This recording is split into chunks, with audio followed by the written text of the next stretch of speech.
ஜாவாவில் for loop பற்றி நம்ம பார்க்க போகிறோம்.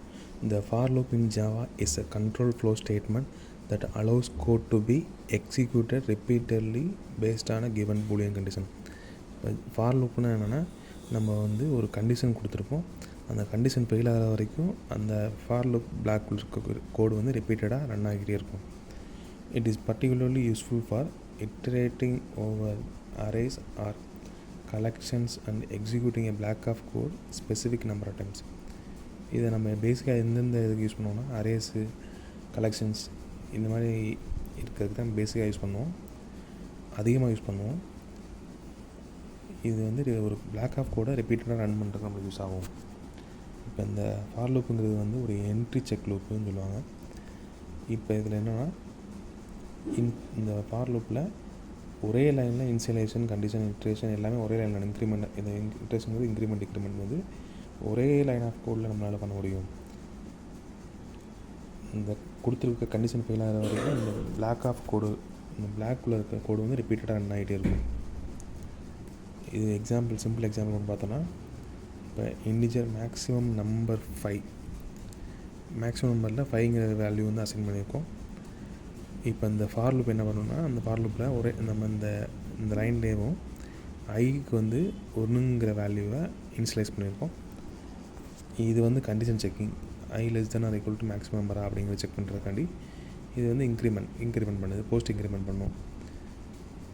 ஐ ++ வச்சுருக்கோம். இப்போ இதில் ஃபார் லூப் என்ன பண்ணணும்னா, இந்த ஃபார் பிளாக்குள்ளே இருக்க கோடை இந்த கண்டிஷன் ஃபெயில் ஆகிற வரைக்கும் ரிப்பீட்டடாக ரன் ஆக வச்சுட்டே இருக்கும். இப்போ ஸ்டார்டிங்கில் நம்ம ஐ = 1ன்னு வச்சுருக்கோம். இப்போ கண்டிஷன் செக் பண்ணும், i less than or equal to maximum நம்பரான்னு செக் பண்ணும். செக் பண்ணுறப்ப 1 less than or equal to 5ங்கிறது கண்டிஷன் ட்ரூ ஆகும். மறுபடியும் ஐ போஸ்ட் இன்க்ரிமெண்ட் பண்ணிவிட்டு உள்ளே போய் இந்த 1 பிரிண்ட் பண்ணிடும். இது மறுபடியும் ஸ்டார்ட் பண்ண இடத்துக்கு வரும். ஐ = 2ன்னு இருக்கும். இங்கே போஸ்ட் இன்க்ரிமெண்ட் நடந்ததுனால 2ன்னு இருக்கிறதுனால மறுபடியும் 2 less than or equal to 5 check பண்ணும். ஒரு போஸ்ட் இன்க்ரிமெண்ட் ஒன்று இங்கே பண்ணதுக்கப்புறம் இந்த பிளாக்குள்ளே போய் 2ங்கிறத பிரிண்ட் பண்ணிடும். அதே மாதிரி 3 உள்ளே வரும். 3 less than or equal to 5 check பண்ணும். கண்டிஷன் ட்ரூவாக இருக்கிறதுனால அடுத்த லைனில் போய் ஒரு லைன் இன்க்ரிமெண்ட், போஸ்ட் இன்க்ரிமெண்ட் பண்ணும். இங்கே போய் 3 பிரிண்ட் பண்ணிடும். இந்த மாதிரி ரிப்பீட்டடாக 5 வரைக்கும் நடந்துகிட்டே இருக்கும். 5 உள்ளே வரும்.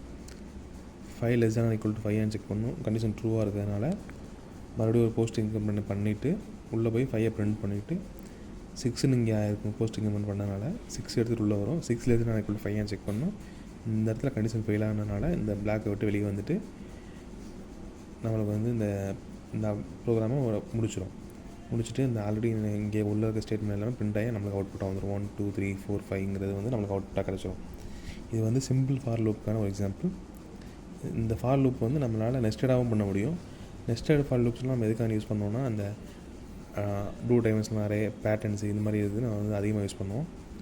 இப்போ இந்த நெஸ்டட் ஃபார் லூப் என்ன பண்ணணும்னா, 2 ஃபார் லூப் வச்சுருக்கோம். ஃபார் லூப்புக்குள்ளே ஒரு ஃபார் லூப் வச்சுருந்தா தான் நெஸ்டட்னு சொல்லுவோம் நம்ம. இப்போ இந்த ஃபஸ்ட்டு இருக்க அவுட்டர் ஃபார் லூப்பில் இன்டிஜர் ஐ = 0, ஐ லெஸ் தென் 3, ஐ ++ன்னு ஒரு இனிஷியலைசேஷன், கண்டிஷன் செக்கிங், இன்க்ரிமெண்ட் பண்ணியிருக்கோம். இப்போ செகண்ட் உள்ளே இருக்க ஃபார் லூப், இன்னர் ஃபார் லூப்பில் என்ன பண்ணியிருக்கோம்னா, ஜேங்கிற ஒரு லெவல் 0 இனிஷியலைஸ் பண்ணியிருக்கோம். J less than or equal to 2 check பண்ண சொல்லியிருக்கோம். ஜே ++ங்கிற ஒரு இன்க்ரிமெண்ட்டும் பண்ணியிருக்கோம் நம்ம. இப்போ இந்த இன்னர் லூப்புக்குள்ளே ஒரு ஸ்டேட்மெண்ட்டில் ஐ வேல்யூவும் ஜே வேல்யூவும் பிரிண்ட் பண்ண சொல்லியிருக்கோம். இப்போ இந்த நெஸ்டட் ஃபார் லூப் என்ன பண்ணுன்னா, ஃபஸ்ட்டு அவுட்டர் லூப்பில் ஐ = 0 இந்த கண்டிஷன் செக் பண்ணும். I less than 0 less than 3 check பண்ணும். இந்த ட்ரூவாக இருக்கிறதுனால உள்ளே j = 0, j less than or equal to 2 இந்த கண்டிஷன் செக் பண்ணிவிட்டு 0 லெஸ் தென் 2ங்கிறனால உள்ளே ஜே ++1 இன்க்ரிமெண்ட் பண்ணிடும். இப்போ இங்கே என்ன நடக்குன்னா, இந்த இன்னர் லூப் இந்த இன்னர் லூப்போட கண்டிஷன் எப்போ ஃபெயில் ஆகுதோ அப்போ தான் இந்த இன்னர் லூப் விட்டு வெளியே அவுட்டர் லூப்புக்கு மறுபடியும் ஸ்டார்ட் ஆகும். இந்த மாதிரி ஒவ்வொரு டைமும் இப்போ ஐ = 0ன்னு வருது, ஜே லெஸ் தென் இந்த உள்ளே இருக்க கண்டிஷன் எப்போ ஃபெயில் ஆகுதோ அப்போ தான் மறுபடியும் வெளியே ஐங்கிறது 1 மாறும். மறுபடியும் 1 உள்ளே வரும்போது இந்த ஜே இன்னர் லூப் எப்போ ஃபெயில் ஆகுதோ மறுபடியும் வெளியே ஒவ்வொரு டைமும் இந்த மாதிரி இன்னொரு லூப் கண்டிஷன் ஃபெயில் ஆகுதா மட்டும்தான் அவுட்டர் லூப்புக்கு முன்னாடி ஸ்டார்ட் ஆகும். ஃபஸ்ட்டு ஸ்டார்ட் ஆகும்போது இன்னர் லூப்பில் எடுத்துகிட்டு உள்ளே வரும். அவுட்டர் லூப் வந்து கண்டிஷன் செக்கிங் நடக்கும். அவுட்டர் லூப் எப்போ ஃபெயில் ஆகுதோ அது மறுபடியும் இன்னர் லூப்லேருந்து ஸ்டார்ட் ஆகும். இந்த மாதிரி நெஸ்டடாக நம்ம இந்த ஃபார் லூப்பை நம்ம யூஸ் பண்ண முடியும்.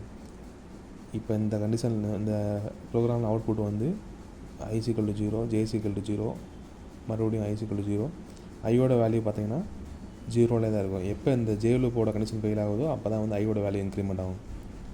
i 1 ஆகும்போது 0 1 0 1, அது மாதிரி i 2 ஆகும்போது 0 1.